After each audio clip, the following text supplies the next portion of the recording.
Hey guys, just before we get to today's clip, just a quick reminder for all Serie A fans in the UK and Ireland, you can now stream every single match live on OneFootball. No matter which team you're backing, OneFootball's got you covered.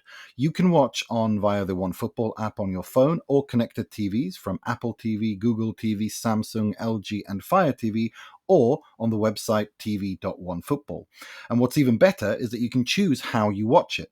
You can grab a team or a season pass to watch all the matches until the end of the season, or just the ones from your favourite club. There's also a match day pass for £9.99 to watch all the weekend's games, or a single match on pay-per-view for £4.99. And yeah, if you missed a live game, you'll still get access to all the match highlights too. So if Serie A is your thing, OneFootball is where it's at. We'll have a link in the description of the episode for you to buy your preferred stream. Welcome to the Italian Football Podcast. So, Patrick, Napoli take a huge step towards the Scudetto. That's at least from where I'm standing. I want to talk about, before we get to all the different talking points, I do want to talk, and one talking point being Scott McTominay. Will he be the Serie A player of the season if Napoli are able to win the Scudetto? But before we get to that, I want to talk about the Scudetto situation. So Napoli are now 3 points clear of Inter. They got Lecce away, Genoa at home, Parma away, Cagliari away. They've got 3 wins in a row. They haven't conceded, but there is an injury situation. David Neres, Alessandro Buongiorno, and Andre Anguissa. Surely that was the end of the Scudetto race, no? Or what do you think? I think if we'd learned anything this season, it's to expect the unexpected. I did the Napoli game yesterday. My co-commentator, shout out to Manuel Pascali, he actually said, we can't take anything for granted. And I think it was certainly the right sentiment there. He said that before kickoff. And my feeling was that if Napoli scored early, that they would comfortably win that game. And they did score early. I mean, inside 7 minutes, McTominay scoring again, 5 goals in 3 games, coming good at the right time. As for whether it's over, I have constantly looked at that fixture list and I see Napoli being very strong at the Maradona. The 2 issues that could potentially arise are those away games at Lecce and at Parma. And you know as well as I do that you can really compartmentalize a team's form from when they're in a relegation battle. A team's form for 30, 32, 34 match days goes out of the window, and suddenly the spectre of Serie B looms large and they've just found a new level. We've seen that so many times in previous years. And I think that will be the case with Lecce. And I know we'll get onto it, their game against Atalanta, the tragic death of Graziano Fiorita. They now have an extra reason to try and win that match against Napoli next week at the Via del Mare. It's already, I think they have the 7th or 8th highest average attendance. It's a terrific atmosphere. It's a great ground. They're not just going to roll over for Napoli to get 3 points there. So we shall see. I think it's that, and it's the Parma game. People have countered that by saying maybe Parma will already be safe by the time Napoli go to the Tardini match day 37. However, match day 37 is Parma's final home game of the season. And you know as well as I do, teams always want to win their last home game of the season. And Parma, they've beaten Milan at the Tardini. They've beaten Juventus at the Tardini. They drew with Inter. And at the moment, the problem, I think, for Inter is, had they drawn yesterday, and I know we'll get onto that because there was scope for a draw, had some officiating decisions panned out differently, but had Inter drawn yesterday, I think it would have been that much more doable because then you're relying on Napoli to draw a game and you can win your remaining matches. The issue now is Inter not only have to win all 4 of their remaining matches, which is by no means guaranteed given the way they're playing, but they also need Napoli to lose at least 1. That's the bind. It is, but we do know that the spareggio, I mean, that's also a possibility, which if Napoli were to... Be still my beating heart. I know you want that so badly, don't you? You really want that so badly.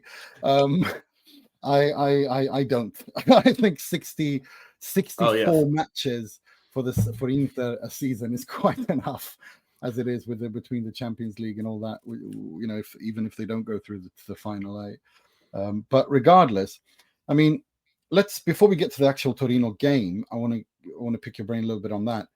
I do want to talk a little bit about Scott McTominay.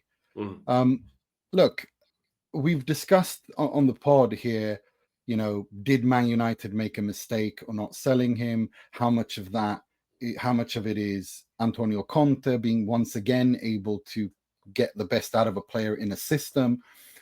But leaving that aside for a moment, if Napoli win the Scudetto, I was tweeting out that he is the almost Scudetto for Napoli, because I think Napoli are going to win the Scudetto. Surely, not only is the almost Scudetto, he's the MVP of the Serie A if Napoli win the Serie A. I think so. I think it's very hard to give the MVP to a player who doesn't belong to the champion team. And if Napoli were to win the title, then suddenly you have to narrow down who are their most important players. And we know how important Stanislav Lobotka is, but he plays in that deep-lying playmaker role. And unless you're Hakan Çalhanoğlu with all of the Inter hype around you, you're not necessarily. That's a little dig for Nima, in case anyone's wondering whether I have an agenda against Inter. I don't. That's just me winding up Nima for the first of a dozen times over the next however long this podcast lasts. No, I think Lobotka is Napoli's unsung hero, and he remains to be that. And I think he really is the continuity from the Spalletti side through to this Conte side.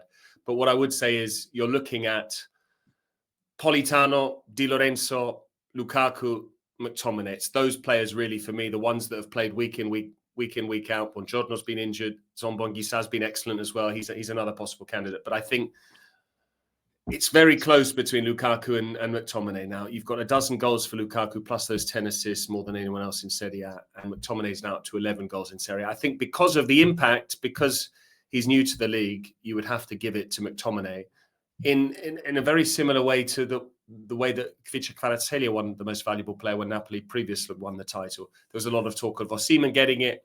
He finished as capocannoniere, and Kvicha was the MVP. So I think it's hard to look past him. The question remains, if Napoli weren't to win the Scudetto after this, if it's an Inter player, who would it be in that case? But I'll leave that one to you to ponder. If and when Inter get back into the title race. But I'm just amazed by McTominay and the stat that's doing the rounds. Of those 11 goals, 6 of them have been the opening goal in matches. So 6 times when the scoreline's been 0-0, he's broken the deadlock. And that's the hardest goal, especially for a team like Napoli that don't score many goals. That was always my concern when their form started to waver in the spring. It was, if Lukaku and McTominay stopped scoring, and they did for a while, how are Napoli going to win matches?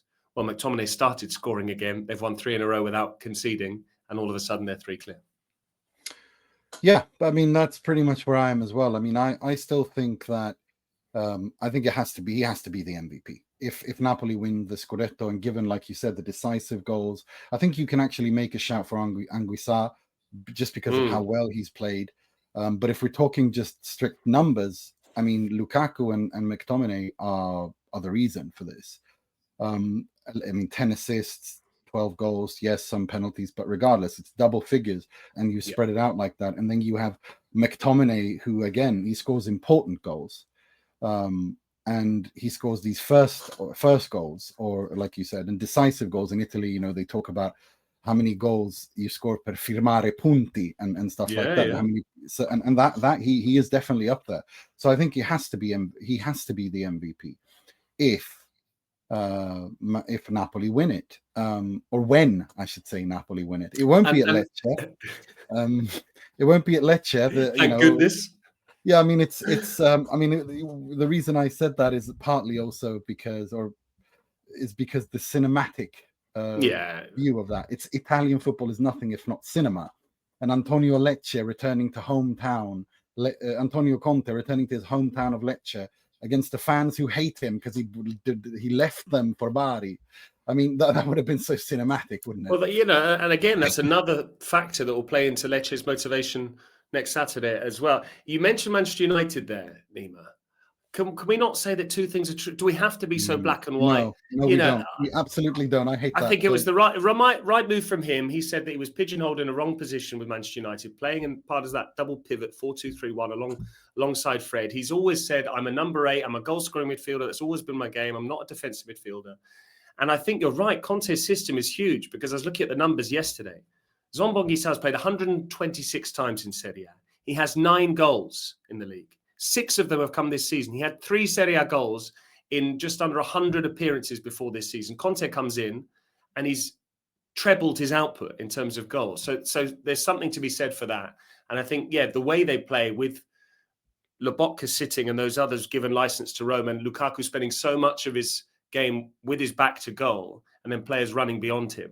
And how many times do we see Di Lorenzo make those runs and cut it back? Politano. I mean, that's been the one constant from the Scudetto side, if you think about it. Okay, Lozano played quite a few games. He and Politano sort of switched, but Di Lorenzo, Zombonguisa, Politano, all down the same side, all players that are in the Spalletti first Scudetto winning side, the third Scudetto of Napoli's history, and could be part of a fourth one.